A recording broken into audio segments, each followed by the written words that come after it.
Hello, nice to see you again. I didn't know if I'd see you this week. I've had a bit of a cold, and of course first thing you do is test for the dreaded, but no, it's just one of those summer colds. But I never usually get a cold that, is one of those, it all gets stuck in the head.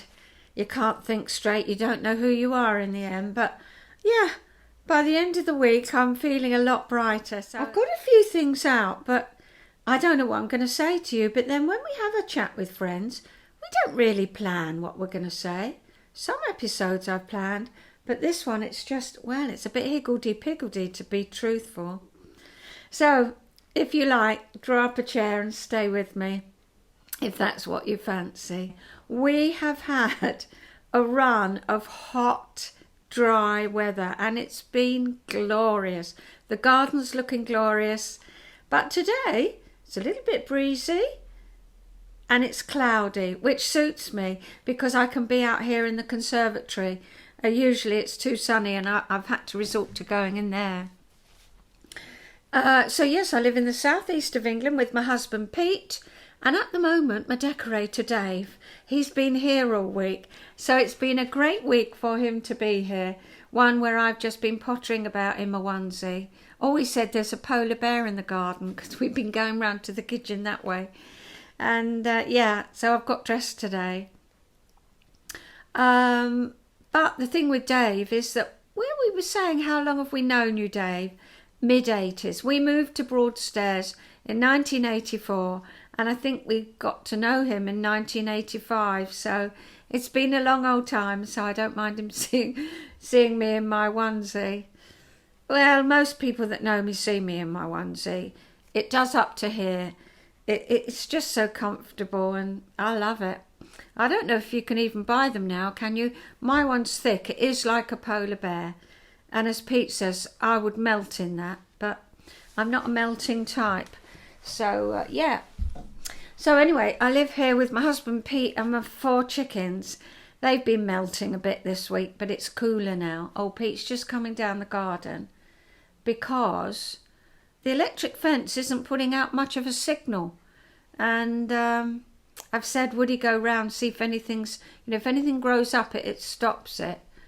He can't get in that way because Dave's doing the wallpapering. Oh, it's looking gorgeous. My kitchen was done 8 years ago, but as you know, Pete's there with the pans and this and that. And I did say, this is getting me down now. Dave said, don't worry, I'll come and do it for you. January, he said that. And then last week I said, Dave, do you know when you're coming? He said, I was going to message you today. It'll be next week. So it's all worked out well. Chosen the paper. I'll show you when it's done. I'll put a piece up. He's doing well. Oh, Pete's going to come in now. I'll come back in a minute. He's done it. He's cut back any little plants that have crawled through, grown through, and now it's working brilliantly. We need to keep that up to scratch. Otherwise, yeah, could be disastrous results with all the foxes that we've got here. And I was thinking about a particular friend today. Her name's Kay, and I'm going to show you a few of the things. We've been crafters together for years, and she's got she studied to be a counsellor as well as myself, and we had to do a little exercise one year when she was studying, and it was about Bill. And it was Bill who always said, I can do that, and would never accept help. And how would we help a client that would never accept help? And it became our catchphrase. I only said it to her this week. It was a beautiful video she showed me. And she lives in London, which is, 80 miles from here. So we're not seeing each other at the moment. But she sent this lovely video. And I just messaged back, I can do that. Because that's become our catchphrase. And she's made me a few things over the years, and I've made her a few things over the years. I tell you what we used to do together, and I will show you one week. We used to decorate wedding cakes and cakes and do all the flowers, and I made some beautiful things. But one day I decided, people ask you and this and that, and one day I decided no more. And I gave all my stuff to the you know, charity shop. I wish I hadn't. It could have just sat in my loft, couldn't it? But you know what it's like on those days? No, that's it. That's done. But yeah, you know, just have a rest from it and then you can pick it up again. I'd like to. Anyway, I'm not going to buy all the new stuff now. So I can do that. And that's our catchphrase, whatever we show each other. Nothing's impossible. And yeah. So I'm going to show you a couple of things that she's made for me. I've got them here. I've been down my hamper. I've got a few things out just to show you the price of things and how things have changed. Then we've had the woodpeckers. Well, I took 15 minutes of film of the woodpecker on the peanuts. You'll be very pleased to know that I cut it down to 3.5 minutes for the end film. But I'm going to tell you some facts about the woodpecker.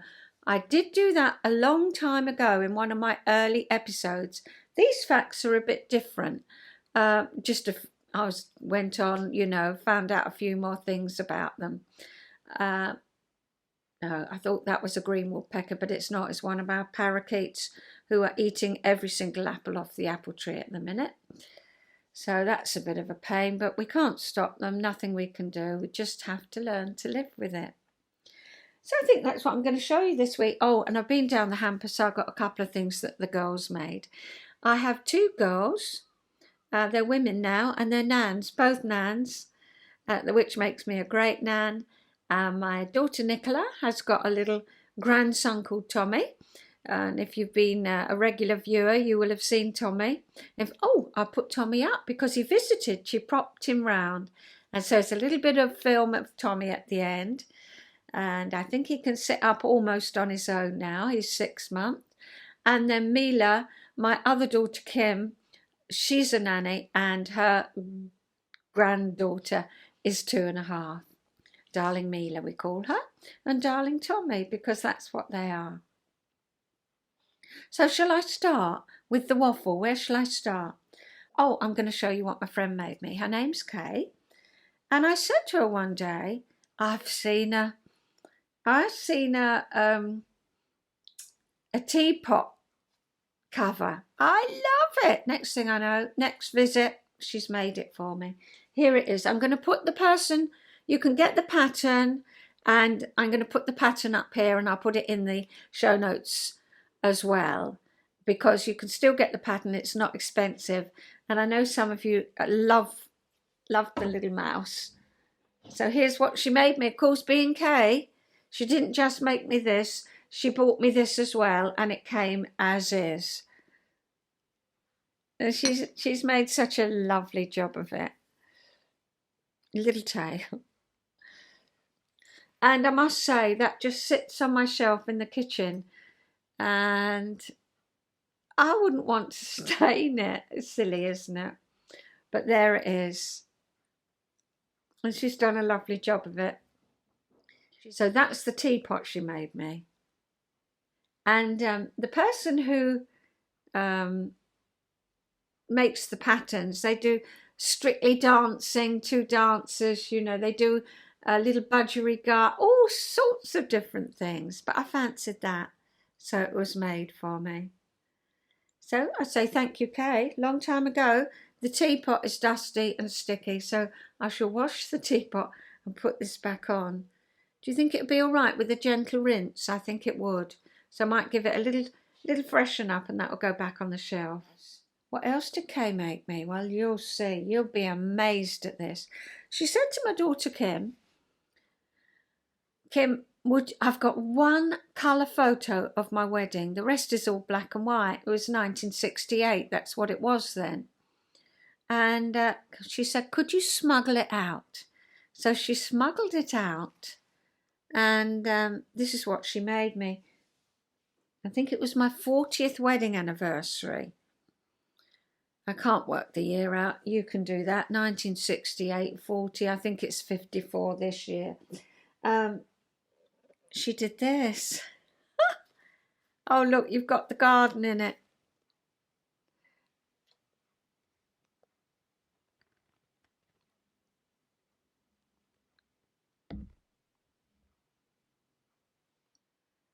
She did it in cross stitch for me. Can you imagine? Wow. I mean, we all burst into tears when she gave us that. So there we are. Thank you, Kay. So I've got a few things from the hamper. I came across, well, you used to have to buy a dog licence for your dog, a yearly dog licence. And we were obviously down here because it was bought in the post office in Broadstairs.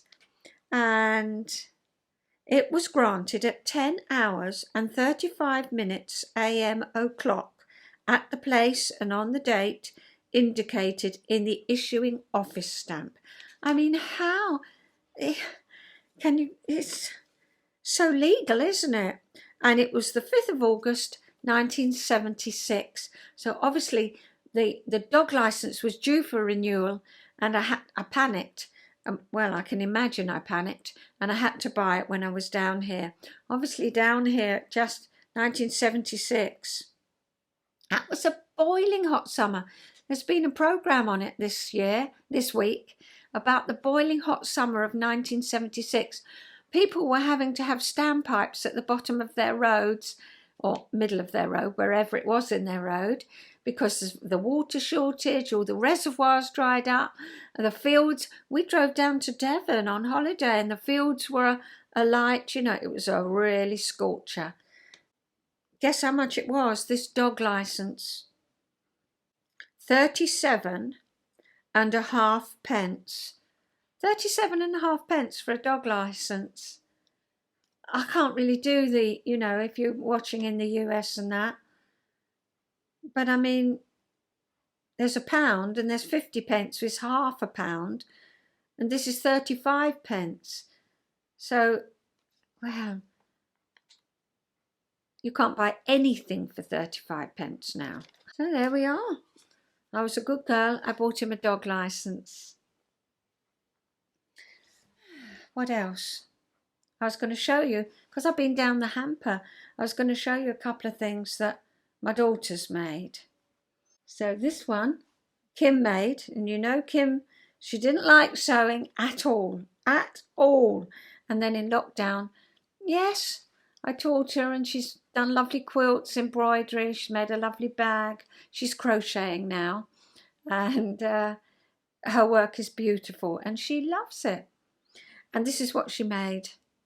Mr. Happy. Isn't he gorgeous? I found him in the hamper. She said, "Where did you find that, Mum?" I mean, how could you just throw Mr. Happy away? So he's lovely. I remember each little stitch she did. Oh, Mum, is that good enough? Is that good enough? Of course it's good enough.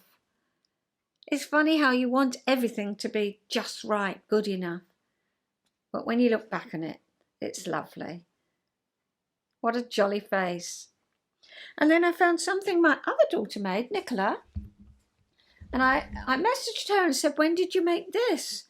And she said, "In junior school, Mum." She's just done it on a bit of, I think they must have given it to her. Just a piece of board, and stuck it round. I think it's been framed. I think when she made it, I was so thrilled with it, I framed it. And here it is. Another jolly face.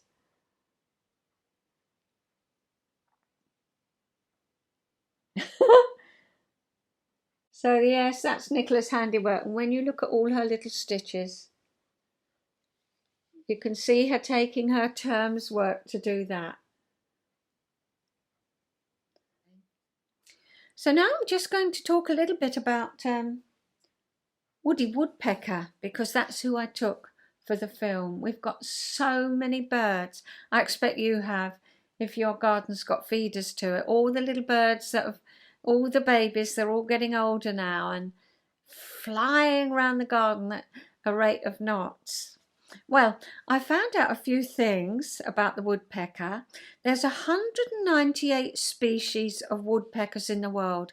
13 of them are found in Canada. 23 of them are native to the US, and there's only 3 which breed in the UK, and I'm going to show you 2 today. We have the green woodpecker here in the garden, and we have the great spotted woodpecker. You won't see a lesser spotted woodpecker around here. He's like the great, but he's smaller. You get him more, well, different places. You get him in Norfolk, I know. Helen, you've said that you get him, you've seen him up there near Durham, so north of England, but not here. We won't see one here. They are extraordinary birds, it says. They've got one of the most amazing anatomies in the animal world. And we've talked about it in a previous episode, the force that's being applied to its head. It would be like us running into a cement wall at 16 miles an hour. I mean, you know, doesn't bear thinking about, does it? Apparently, it says the woodpecker's head and neck are amongst the best examples of resilient animal anatomy in the whole world. That's why this anatomy has been used to design hard hats and other head protection for sport. So yes, we know the scientists are copying the woodpecker. The green woodpecker feeds on ants, and that's what he was feeding on in my garden. I took a little film of him. He's very shy, and he doesn't drum on trees like other woodpeckers.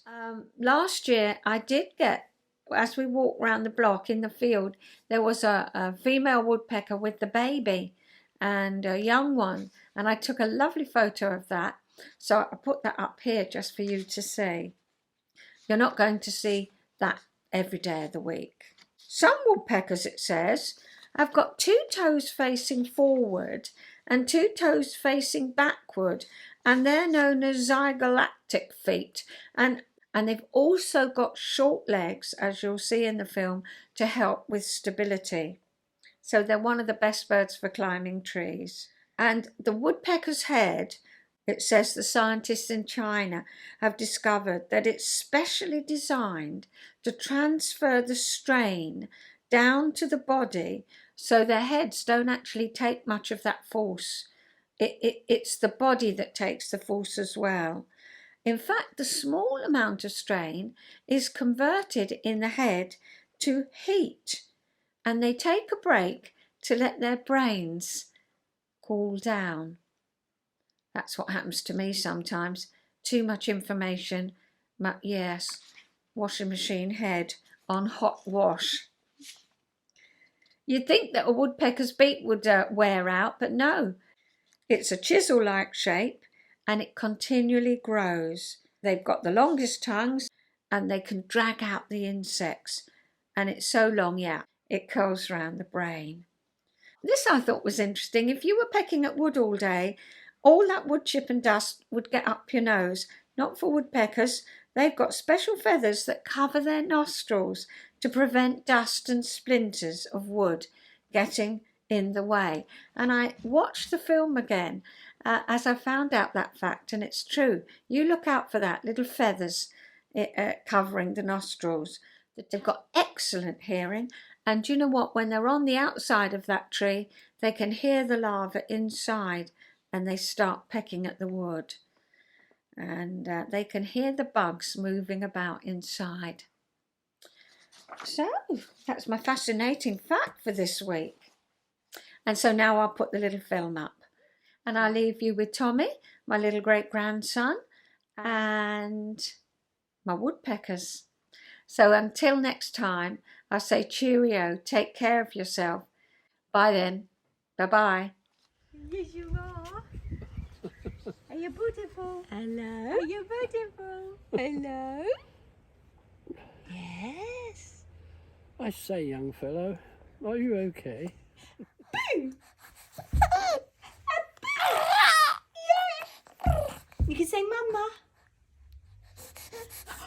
Say dada. Diggy. Yeah.